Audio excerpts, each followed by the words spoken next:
Paramashivoham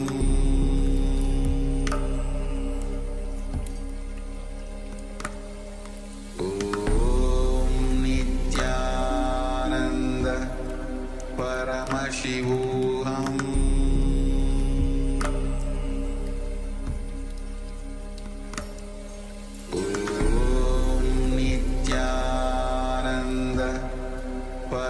Paramashivoham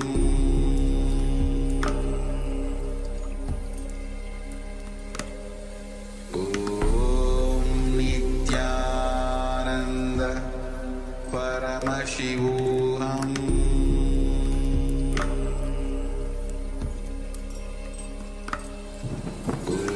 Om Nityananda Paramashivoham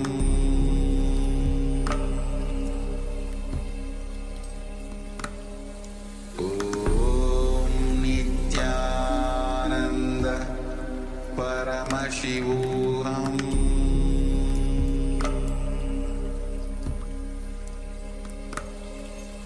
Om Nityananda Paramashivoham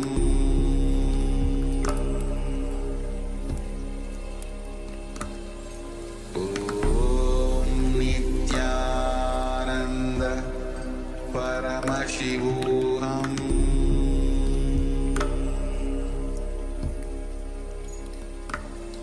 Om Nityananda Paramashivoham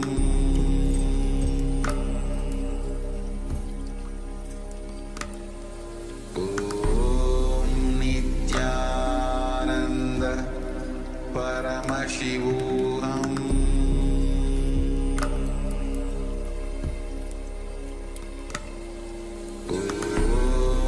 Nityananda Paramashivoham Paramashivoham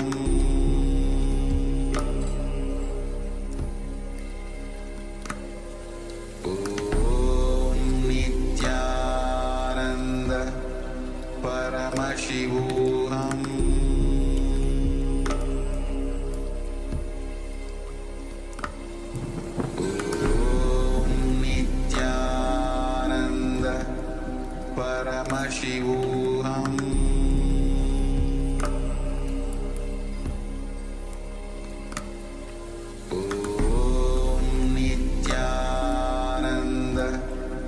Paramashivoham Om Nityananda Paramashivoham Om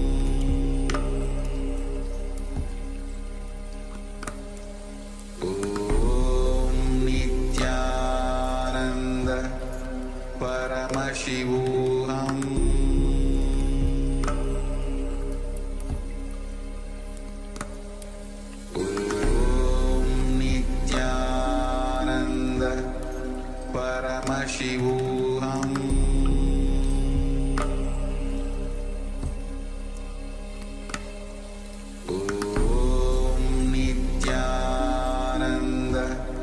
Paramashivoham Om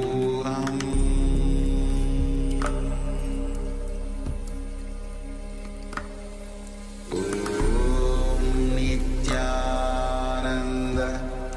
Paramashivoham Om Nityananda Paramashivoham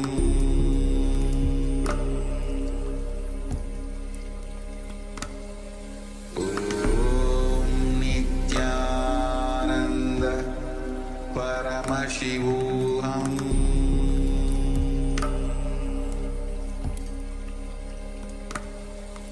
Om Nityananda Paramashivoham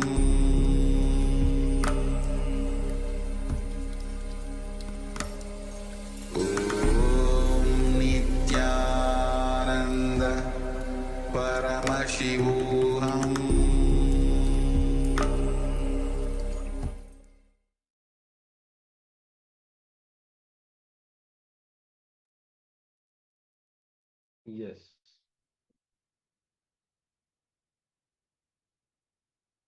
So you can put it in the chat, whatever the body scanning, whatever Swamiji revealed during this body scanning, you can put it in the chat.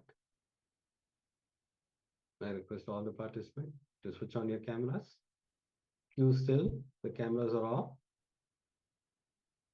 Please keep your cameras on.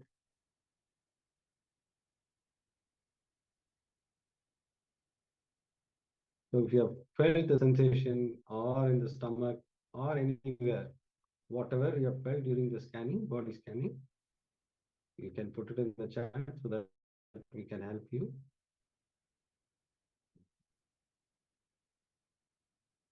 Take a few moments to share your experience, and we'll just get ready, as we are now going to learn about the second of the four tattvas, which is authenticity. Authenticity does not necessarily mean truthfulness. It means being at the peak of your potential. So with everything that you do, there is a certain potential that you have, what you can immediately do. Acting at the peak of your capabilities, with all the resources that you have available, that is authenticity. So bringing authenticity to your very thinking is a power, because if you think authentically, that means that the possibilities that you are having available, they will open up to you. If you do not think authentically, it means that you are planning for something smaller than what you are capable of. You're already planning not to commit fully to something. So let us look in and receive the powerful cognitions on authenticity by Swamiji himself. Requesting all participants to be on camera and in a space of deep listening and restful awareness as we enter into this segment.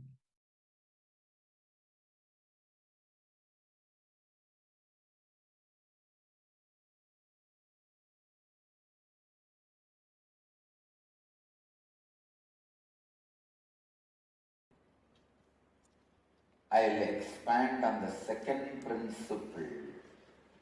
How?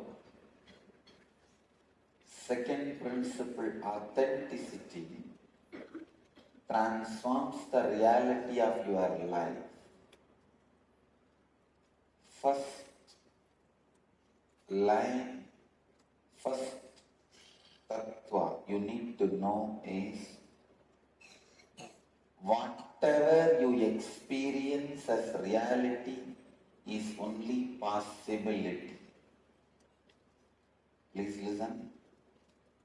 If you are experiencing your reality as rich, everything good, that is also only a possibility for great which is supposed to come. If you are experiencing your reality as bad, poor, suffering, suffocation, that is also is a possibility for the worst which is going to come. Listen. Whatever you experience as reality is only possibility. If you are experiencing as good, the great possibility for better. If you are experiencing as bad, the possibility for worse. But do not ever think the reality you are experiencing is the reality. No. It is just possibility. If you are experiencing fear, be very clear. It is only a possibility for the greater fear which is going to come. If you are experiencing courage, be very clear. It is only the possibility for the greater courage which is going to come. Everything you experience as reality is just possibility. Let me expand on authenticity. Authenticity means the state where you are established in the peak of your capability, your possibility, and you respond to life from who you perceive yourself to be, the inner image, and peak in the outer image, and establishing yourself in peak in others' image about you. Listen. Whatever you perceive about you is only a possibility. If you think you are a Swami, good person, nice person, even that is only a possibility for the greater saint to happen. If you think you are filled with jealousy, dirt, junk, and whatnot, disease, depression, that is also not the reality. It is a possibility for greater disease, greater depression, greater disorders to happen.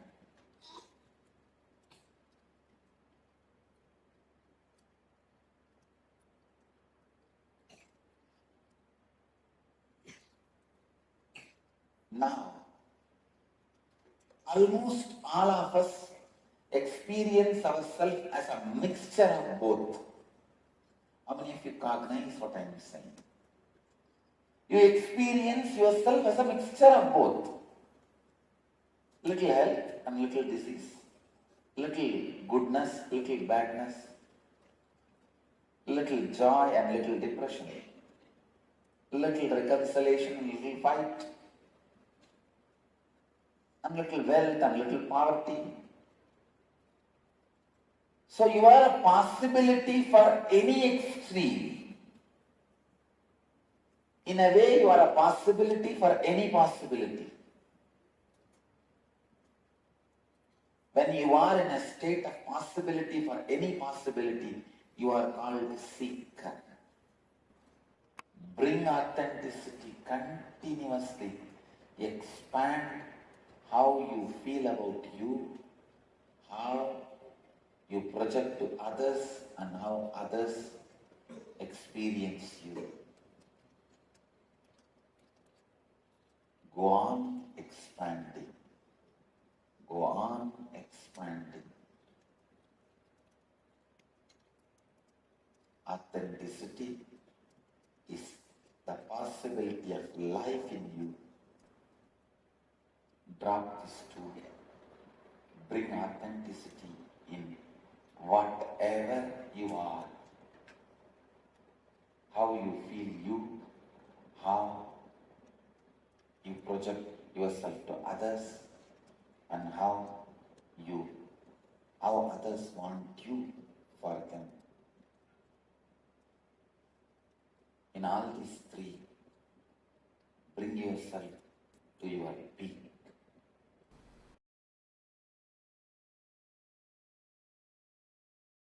When you bring authenticity to your thinking, please understand,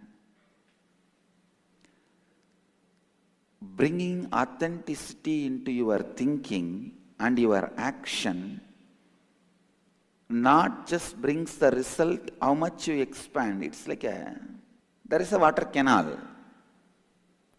You remove only 2 feet mud which is covering the canal. Are you going to get water only for 2 feet land? The mud which is obstructing the canal, see, there is a water canal, 2 feet high bund is there, mud which is obstructing the water flowing in that canal. If you remove the 2 feet mud, are you going to get water only for the 2 feet land? No. It is going to be flooded into 200 acre. Same way, when you practice authenticity, for example, morning you do 24 Surya Namaskar. You decide to bring authenticity in your action. Make it as 54. Don't think you are going to have the benefit of only that extra 29 Surya Namaskar. No. Your whole body is going to respond to your authenticity. You are going to have hundreds of many other extraordinary powers by that authentic decision. Don't think, if I do 24 Surya Namaskar, I'll build 16-inch muscle. If I do 54 Surya Namaskar, I'll build 17-inch muscle. No! Authenticity does not bring results in proportionate level. It brings results in exponential level. That is what you need to learn, because inauthenticity is not functioning based on mathematics. Inauthenticity is a black cage. There is a water canal. The entrance of the water canal is 2 feet wide, and the 2 feet wide is covered by 2 feet height mud. If you remove the 2 feet wide mud, you may remove 2 cubic feet mud. Removing the 2 cubic feet mud is not going to help only to reach water to 2 cubic feet. You can't say, all right, I removed 2 cubic feet mud, so now water will come for 2 cubic feet. No. It is going to reach to 200 acres, because inauthenticity works as a black cage. It does not function in mathematics logic, the logic of maths. So when you become authentic, the result is not mathematical, it is exponential.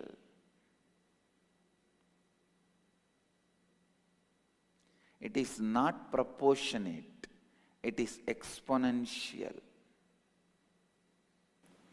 All your inauthenticity is a small black cage. If you make your Surya Namaskar from 24 to 54, you are not going to have the benefit of just extra 29 Surya Namaskar. No, your body will enter into a different space. Whole day you will be in that authenticity. In every step you are doing, you will be in that authenticity.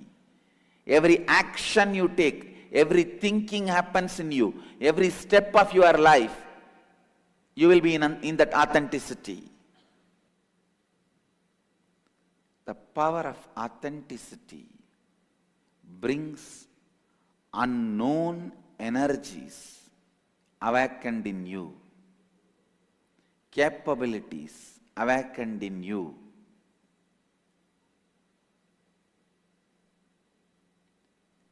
Authenticity straight away brings strength in your presence. Nobody will even plan for cheating you. I go around everywhere wearing so much of gold. Not a single thief thinks of stealing from me, because he knows it will be too costly mistake. Even 2-gram chain, 3-gram chain, people snatch. And it's not that I don't walk alone. Many times I walk alone. In the streets, even if you walk as 10 people, few gram chains, people snatch. There are chain snatchers. Not a single thief even thinks, because he knows it will be too costly mistake. Same way, your presence will be so heavy when you practice authenticity. No one will think of taking advantage of you. They know it is too costly mistake. It will be too costly mistake. Authenticity brings strength to your presence. Understand? Catch the truth. Authenticity brings strength to your presence. When you practice authenticity, just by your presence you will enrich people. Anything you say simply will become part of the people's space.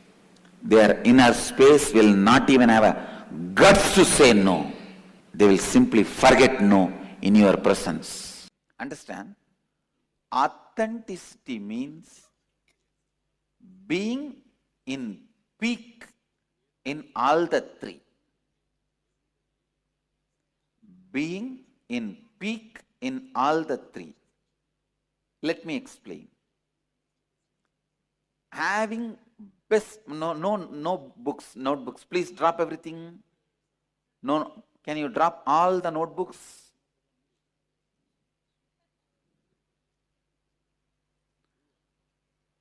If you want only notebook, then I can give you the printout. No need for class, na? Listen, listen. Internalize.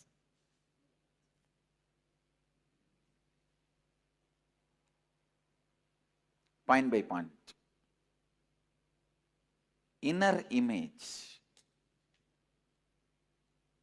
Having consciously built best inner image for yourself. As on now, our inner image is not consciously built. It is happening due to accident. Some old dilapidated bungalow you caught hold and you are living in it. You have not built it. You did not see the vastu. You did not buy the land as you want. You did not plan it and you did not create it. Some old dilapidated house, some accident happened, some ghost possessed, all the fellows in the house ran away, you went and started living there. Your inner image is not consciously built by you. Understand? Having consciously built inner image for yourself and projecting consciously built outer image for you. Most of our outer image is a reaction. Understand? It will be literally opposite to what you feel inside. It's like if somebody punches you, inside you feel that terrorized, you are terrorized, terrible fear. Just to save yourself that others should not punch you, you show a strong face. It's a reaction, but I am not saying strong face is wrong. Be very clear. The strong face should be consciously built with responsibility. I'll show the strong face. I'll take the responsibility for it. I will align my inner image with it. How many of you are cognizing what I am saying? If you are not able to cognize, raise your hand. I'll repeat. Listen. I'll repeat. Both of you, please keep the hands raised so that I'll talk to you directly. Listen. Your inner image as on now, you have not built it consciously. Have you built it consciously? Have you planned how you should feel about you? It is something happened in your life. Due to many things happened in your life, automatically it got built. You understand? Both of you understand what I am saying? No, backside, you. What you carry about you is not consciously created by you. You did not create it purposely. The young age, somebody has beaten you, you feel, oh, I am weak. Somebody has cheated you, you feel, I am always cheated. Somebody says you are a good guy, you feel, I think I am a good guy. So it is only an outcome of different accidents. Am I right? You are cognizing? So, your inner image as on now what you carry is not best because you did not build it. Same way the outer image which you are projecting to others is not best because you did not consciously create it. It came out as a reaction. If your elder brother was beating you constantly in the young age, you have to put up a brave face so that he doesn't beat you. If your father is scolding all the time, you have to put a brave face so that he keeps quiet. So most of your outer image is reaction created unconsciously, not a consciously created. Getting it? Others' image. Listen. What others feeling about you, especially the people who live around you, taking responsibility for that. Whatever people expect who live around you, about you, for example, what your mother expects from you, what your father expects from you, it is not that you have to fulfill the expectation of the guy who walks in the street who have nothing to do with your life. No. But with whoever you have committed, with whoever you have commitment, if you have a commitment with a father, with a mother, with a wife, with a son, with a daughter, see, if you already divorced, you say you are on your own, I am on my own, then no problem. But if you are still committed with a father or mother or a son or a brother or sister or friend or business partner, whoever is involved in your life, if you are a lawyer to your client, if you are a doctor to your patient, if you are an engineer to your customer, with whoever you are committed, taking responsibility for their expectation. Please listen. Now I am giving you the gist. Consciously building the best inner image, consciously building the best outer image, consciously taking responsibility for others' expectation for you. I am not saying fulfilling others' expectation. Getting it? Understand? I am not saying fulfilling others' expectation. I am saying taking responsibility for others' expectation.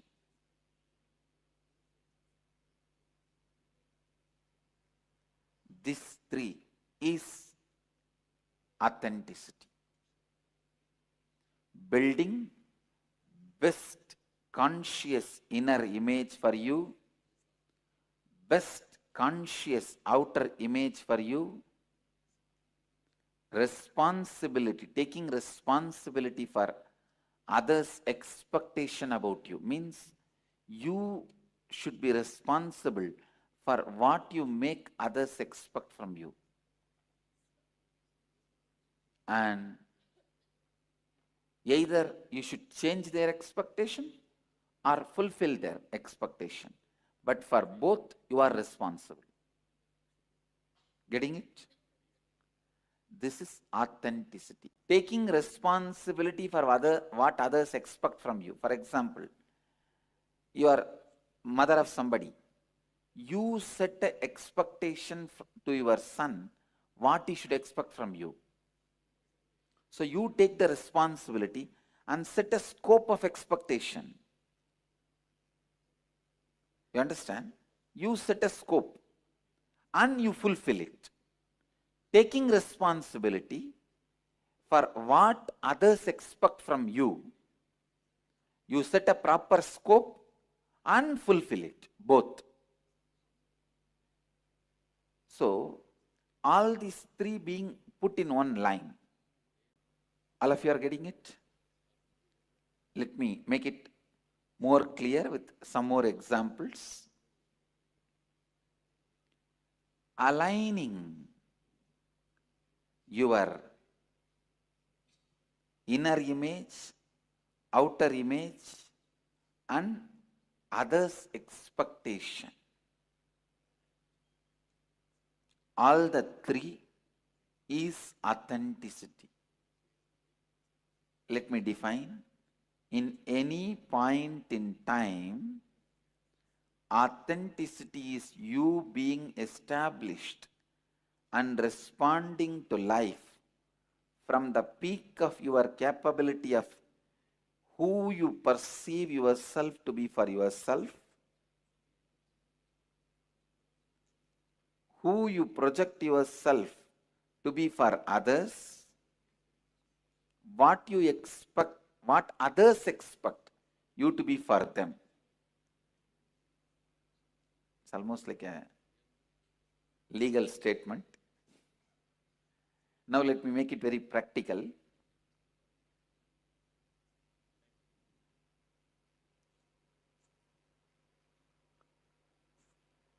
What you think of you is almost like a bored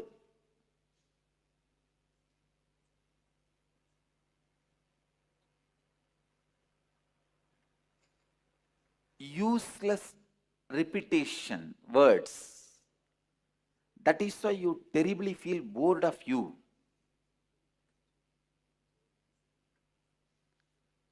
If others are not bored of you, you are a happy person. If you are not bored of you, you are a blissful person. Understand? But if you look in what you think of you, you will see a bored idea. Because it is not consciously built. The possibility for updation is not there. Now, building a conscious personality, conscious inner image, we will be doing some process, how to build. First, we will have to find out when we build this accidental personality, which we are carrying. Maybe in the young age, some accident, some powerless moments. Accident does not mean only road accident. In India, accident means road accident, that's all. We don't know any other accident. Even if your mother is beating you, you are standing powerless, shivering. You did 1-2 in your dress, even that is an accident. Many times in those powerless moments, you build idea about you. You build the inner image about you. Please listen. Authenticity at any point in time, authenticity is you being established in the peak of your capability and responding to life from who you perceive yourself to be for yourself or your inner image, who you project yourself to be for others, ahankara or outer image, what others expect you to be for them, anyakara, others' image about you. Being authentic means living to the peak of all the three mentioned above. Now it's a worksheet. Now you have to, from this point you have to answer. Number 1, describe all the qualities you believe as part of your internal image, inner image. Number 2, describe all the qualities you believe as a part of your external image, outer image, how you project you to others. Number 3, describe all the qualities others have shared with you as what they believe as part of the image they carry about you. Means what others expect from you. Now analyze the above and identify which of the qualities are not in alignment with the three images, your inner image, outer image and others' image about you. Those are the aspects you need to work on. You have to now align all these three images of you that exist. This may include stretching your inner and outer image. It means internal and external image to align with others' image of you, or take responsibility to transform others' image and align it with your inner and outer image. Clear? Now please start the work. Start answering the three questions. Then we will do what need to be done. You answer only these three questions.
Nityananda, let us now dive into the internalization about the tattva of authenticity.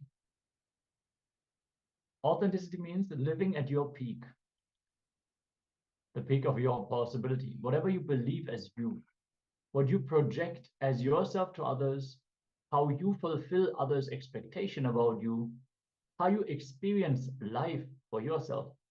Living at your peak in every dimension of yourself is authenticity. Authenticity in action is union with the divine. There is a difference between honesty and authenticity. Honesty is a social good quality, but authenticity is a spiritual quality. Honesty is the only first step, that means initial step to authenticity, means living a spiritual truths authentically. In Bhagavad Gita says, Yogaha Karmasu Kaushalam. Continuously expanding our outer image and inner image and fulfilling other images, authenticity. What is authenticity? It means continuously expanding your outer image and inner image and fulfilling others' image is authenticity. Taking responsibility even for what others believe you to be for them is authenticity. Understand? Taking even responsibility for what others believe you to be for them is authenticity.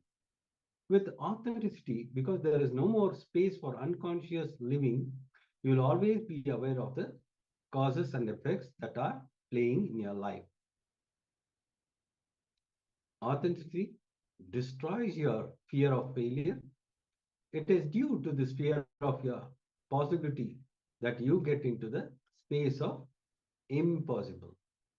Yes, we learned yoga karmasu kaushalam. That quote from the Bhagavad Gita literally means union with the divine is authentic action. If you take action from the highest possibility, so you become divine if you take steps from authenticity, if you approach your life from authenticity. As we learned, things seem to be impossible only if we do not act from authenticity. Otherwise, no matter what we approach, we will always approach it from the space of possible, possible, possible. No question of impossible.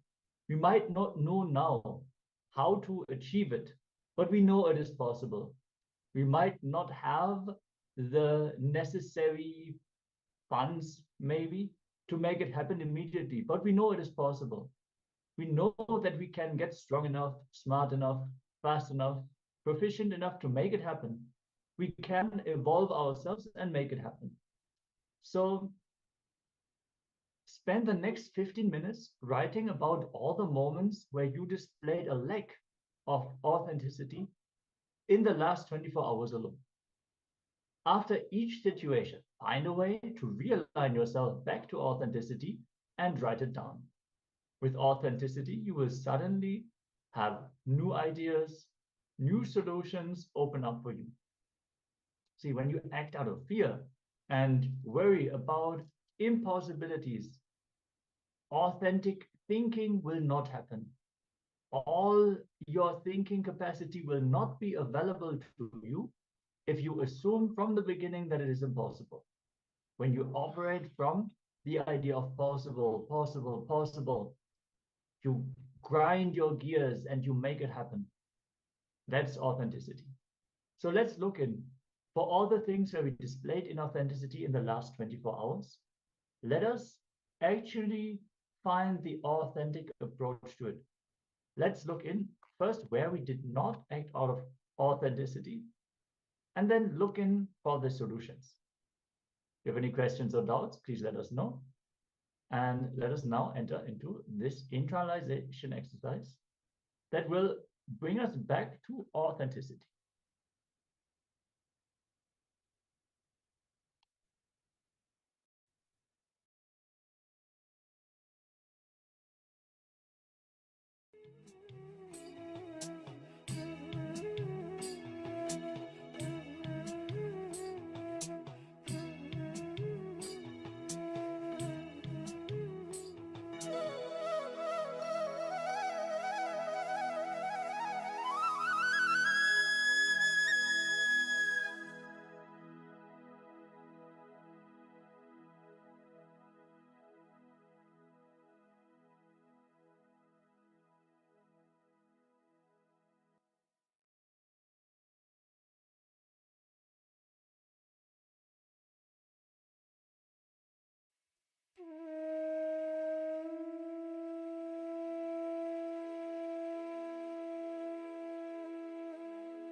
Yes.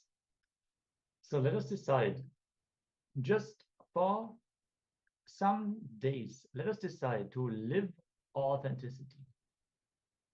Initially, it might seem like a lot of work, but if we look in, you will see by acting from authenticity, actually what is happening, we achieve success, we gain excitement, we are empowered, we grow, we expand. Actually, what we save on is a lot of frustration and depression. When we actually see that we are moving towards the goals that we have, our sleep will improve, our health will improve, our relationships will improve. So even though one might think acting from the peak of one's possibility would be draining, it is exactly the opposite. It is empowering, it is energizing.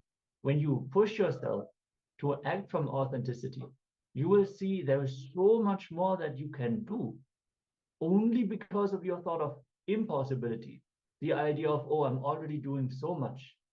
If you really start believing that, you will see you will end up depressed, you'll end up sick, and all of a sudden you manifest diseases that actually force you to take a step back, that actually prevent you from being active.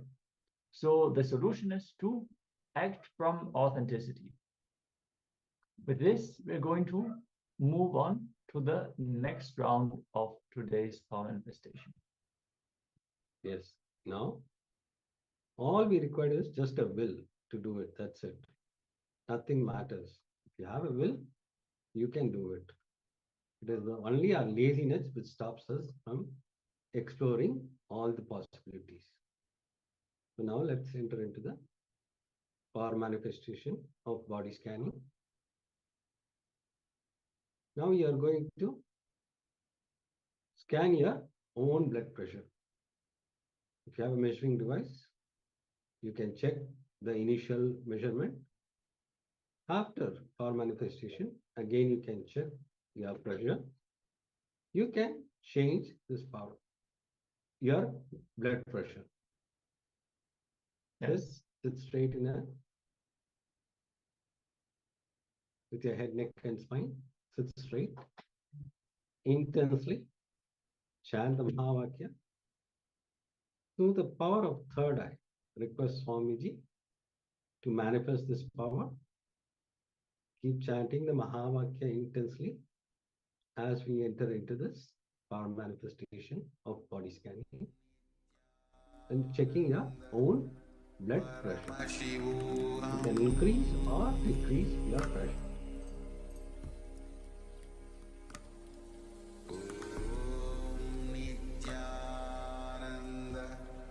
Paramashivoham